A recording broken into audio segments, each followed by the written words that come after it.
Hi everybody, this is Black Rhino Ranger. Let's do another commentary on my birthday animation countdowns I did last year.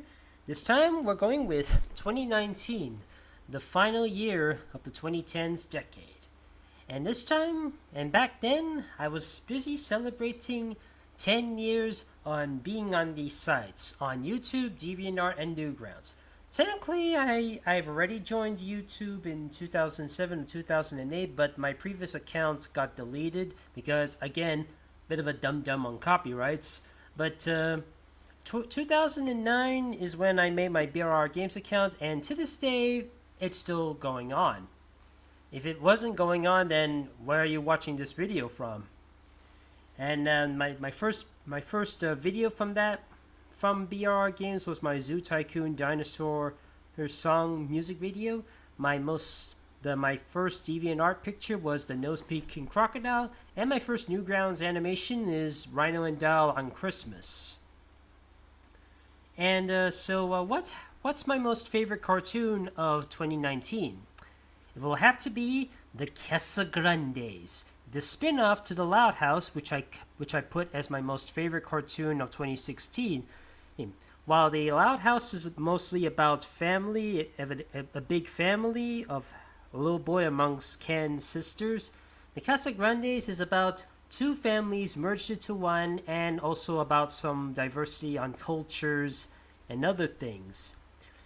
And I do think it's a great way to showcase more about Ronnie Yan and her family. She may have had a bit of a rocky start in her first few appearances of the Loud House, but I think she was better developed when she was in the Casagrandes and is one of the main characters. And in case you're wondering, I'm definitely all for Ronniekin.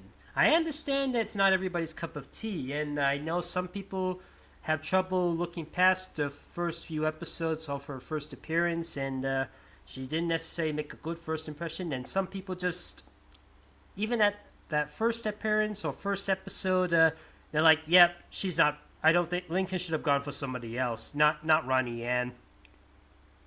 But then again, Lumity kind of started off a little similar. I mean, if you remember in the first few appearances of Amity, like I Was a Teenage Abomination and Convention, she also started off as a bit of a brat, a bit of a snob in a sense, a little bit like that bully girl type of character, but over time, thanks to episodes like The Adventure in the Elements, The First Date, and Understanding Willow, and especially Enchanting Grobite, Amity became a much better character.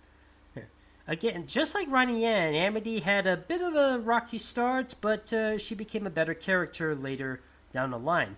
I'll talk more about that later when we reach the 2020 episode. Okay, so what is my honorable mention on 2019? Amphibia. Admittedly, I prefer the Owl House in Big City Greens a bit more, but Amphibia I think is a nice atmosphere of green and frogs and stuff, and it's a story about change of how you're not too bright at first, but over time you start to become a bit wiser. If a Big City Green was a bit too cartoonish and silly, while the Owl House is a bit too dark and a bit too heavy on the story, then I think Amphibia is a nice middle of the road between the two. I'm more into Owl House or Big City Green before, but I think Amphibia had a nice balance. Green Eggs and Ham. A nice way to... it's interesting how you can adapt a book which was made through a dare by the publisher to make a book that has no more than 50 different words, and you can stretch it out to 13 22-minute episodes. And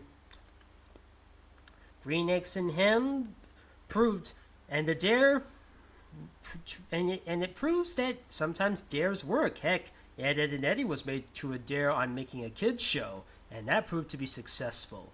And Green Eggs and Ham is a solid adaptation of the book. But if you want a more faithful adaptation, just check out the 1970s short with Paul Winchell as Sam I Am and Guy Am I. Harley Quinn. And mainly, I haven't seen in a lot of the episodes, but I do think it's nice that Harley Quinn needs to get away from the Joker. And if not counting the Birds of Prey movie, with a little help from Poison Ivy, King Shark, and Clayface, she can showcase that she can do things without the Joker. It doesn't make her a hero, but it does make her an individual in some extent. I think I usually only saw the episodes that featured Giganta looking like her Justice League Unlimited version. A much better take on Giganta than the other 2019 in DC show, which was basically a reboot to another show. Something I don't want to talk about that any further. Let's move on. And my final honorable mention would be, if we're counting puppetry as a form of animation, The Dark Crystal: Age of Resistance. A great way to showcase the world building of Thra, and a nice way to a prequel to how the Dark Crystal came to be, who are the Skeksis, who are the Mystics, and who are the Gelfling and the Podlings before the Gotham appeared. And speaking of Gotham, it's very sad that it ended on a cliffhanger and they did not renew it for another season. The guys who made Dark Crystal, they said they will try and continue the story in some way, shape, or form. They did try to do a CGI show, but it didn't look very good. But it makes me wonder, would the Dark Crystal look good as a stop-motion show? Let me know in the comments. I mean, of course, puppetry is its main goal, but do you think a stop-motion Dark Crystal show would be great? Again, let me know in the comments about that. So, anyways, what is my most favorite animated film? Klaus. It's an animated show about explaining the origin of how Santa Claus came to be. Now, I know what you're thinking. Didn't Santa Claus originate through a Coca-Cola ad, and that's how, and the way Coca-Cola helped revolutionize Santa Claus's design to this very day? Well, they did.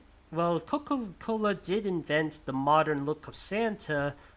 It wasn't they weren't the first to invent the Santa story. There are other types of Santa types of stories, and Klaus is basically an adaptation. May have been its own take on it, or it might have been an adaptation. I can't remember, but it's a nice showcase on adapting the story. Anyways, and heck, Jasper gives off a bit of a Kuzco vibe. Honorable mentions include Batman vs. the Ninja Turtles. Not the first times the heroes in the half-shell have met the Dark Knight. The other time I can remember is in Injustice 2, and I think there was a comic on that too. And it's a bit fan servicey at times, but I think it has some nice silliness to it. How to Train Your Dragon 3, the final of the How to Train Your Dragon trilogy. I think it's a fine way to stop. Villain's a little cliche, but I think it was a nice send-off for Hiccup and Toothless.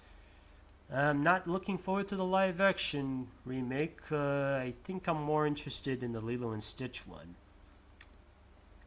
Detective Pikachu, if we're counting live-action animation. Actually, I should have said that later, but never mind.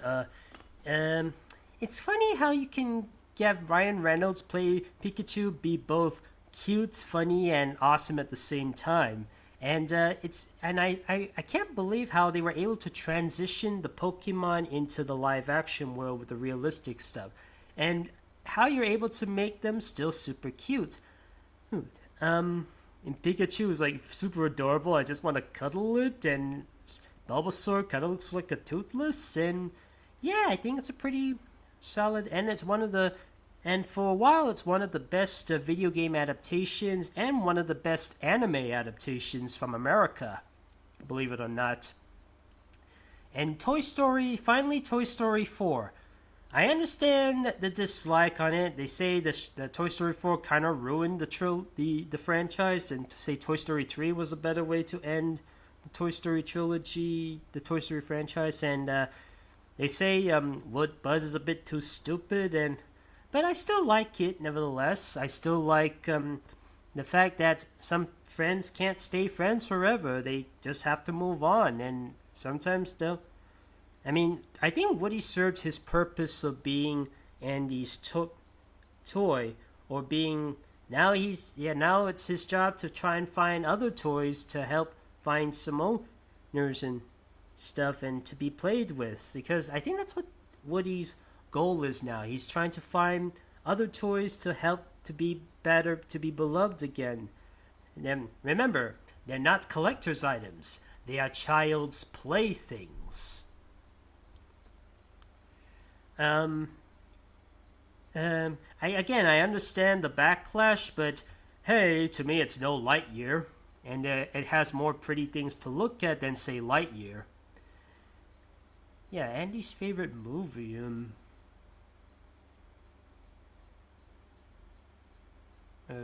Okay. Okay, and next up, we're doing. So I'm just listening if I have any noise about. Okay, next up is 2019, and this time we'll be focusing on the video games. Let's go with the video games. And next up is my most favorite video game is Crash Team Racing Nitro Fuel. As of now, it's the biggest Crash Bandicoot racing game of all time, bigger than Crash Team Racing, which had 15 players and a NPC boss.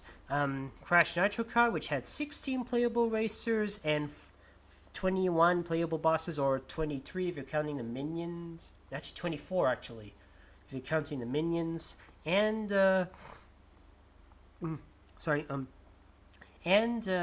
it has a nice update on both Crash Team Racing, Crash Nitro Kart, and brought in some elements of Crash Team Racing, and it's amazing how they were able to squeeze in as many Crash Bandicoot characters as possible. They even brought back Rillaroo and Yaya Panda, and they even brought back many other characters that first appeared as one-offs, and they've been forgotten for many years, and yeah, almost every character is available. There are a few that didn't make it, like Ripto, the Sorceress, and Willy Wampa Cheeks, who were originally leaked, but they didn't make it to the Spyro or Pasadena Von Clutch Grand Prix. Or there's no Farmer Ernest. We don't have Madame Mamberly or the Evil Twins, except as a picture. And imagine what a sequel to Nitro Fuel would have been like. Would it be half Crash, half Spyro, or would it be a much bigger Crash Team Racing Nitro Fuel type of game, similar to what we might see with Mario Kart World? Who knows? Honorable mentions would be Marvel Ultimate Alliance 3. Although I would have wished for a PS4 or PS5 version, I think Marvel Ultimate Alliance 3 is a nice add-on to the Marvel Ultimate Alliance franchise. I prefer 2 more, but I think Ultimate Alliance 3 is still a solid. And also, since Ultimate Alliance 2 was based on the Civil War and Ultimate Alliance 3 is based on the Infinity Gauntlets, the Infinity Saga, do you think a Marvel Ultimate Alliance 4 would be based on the Multiverse Saga? I don't know, but there is a possibility on that. Mortal Kombat 11. I am aware that this game had a bit of backlash, especially when the number crunchers were not paid very well at NetherRealm Studios, but I do think it's a nice solid game, and I think it's the last really good Mortal Kombat game, for me at least.